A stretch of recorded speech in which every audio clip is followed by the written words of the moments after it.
হিন্দুদের জন্য ভগবান, মুসলমানদের জন্য আল্লাহ, খ্রিস্টানের জন্য ঈশ্বর, আদার্স অন্যান্য ধর্মের জন্য সৃষ্টিকর্তা। পৃথিবীতে অনেক ধর্ম আছে, অনেক ধর্মের অনেক ঈশ্বরই আছে। এখন সমস্ত ঈশ্বর মানে সমস্ত সৃষ্টিকর্তা কি একজনই, নাকি প্রত্যেকটা ধর্মের সৃষ্টিকর্তা আলাদা আলাদা? সেটা দয়া করে কমেন্ট বক্সে জানিয়ে যাবেন যদি কারো জানা থাকে। যদি সৃষ্টিকর্তা একজন হয়ে থাকে আর মানুষের বানানো যদি এক একটা ধর্ম হয়ে থাকে, তাহলে সেটা হলো পজিটিভ, এটা কোনো সমস্যা না।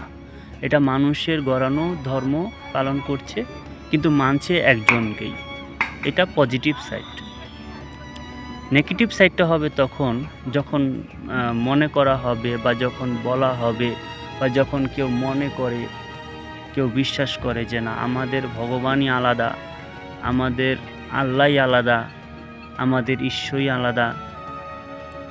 এরকমটা যদি যার যার সৃষ্টিকর্তাকে তারা যদি আলাদা রূপে দেখে বা আলাদা মনে করে, সেটা হবে নেগেটিভ সাইড। তাহলে অনেক প্রশ্ন কিন্তু ঘুরপাক খাবে যে একটা পৃথিবীতে, একটা রাজ্যে এতগুলো ঈশ্বর কি করেন? তাহলে একটা রাজ্য একটাই ঈশ্বর থাকা উচিত। 100 যদি ধর্ম থাকে, 100 ধর্মের মধ্যে যদি 100 সৃষ্টিকর্তা যদি থাকে, তাহলে আমার কথা হলো 100টাই পৃথিবী হওয়া উচিত। কারণ একটা পৃথিবীতে তো 100 ঈশ্বর থাকতে পারে না। যদি থাকে তাহলে তারা কিভাবে থাকে?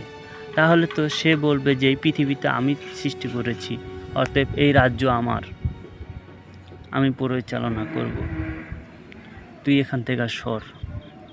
তখন তো দেখা যায় যে ঈশ্বররাই সৃষ্টিকর্তারাই পিটাপিটি মারামারি করে জায়গা দখল করবে যে এই ব্রহ্মাণ্ডটা আমি সৃষ্টি করেছি, এই পৃথিবীটা আমি সৃষ্টি করেছি, অতএব এই পৃথিবীর রাজত্ব আমি করব, আমাকে সবাই মানবে।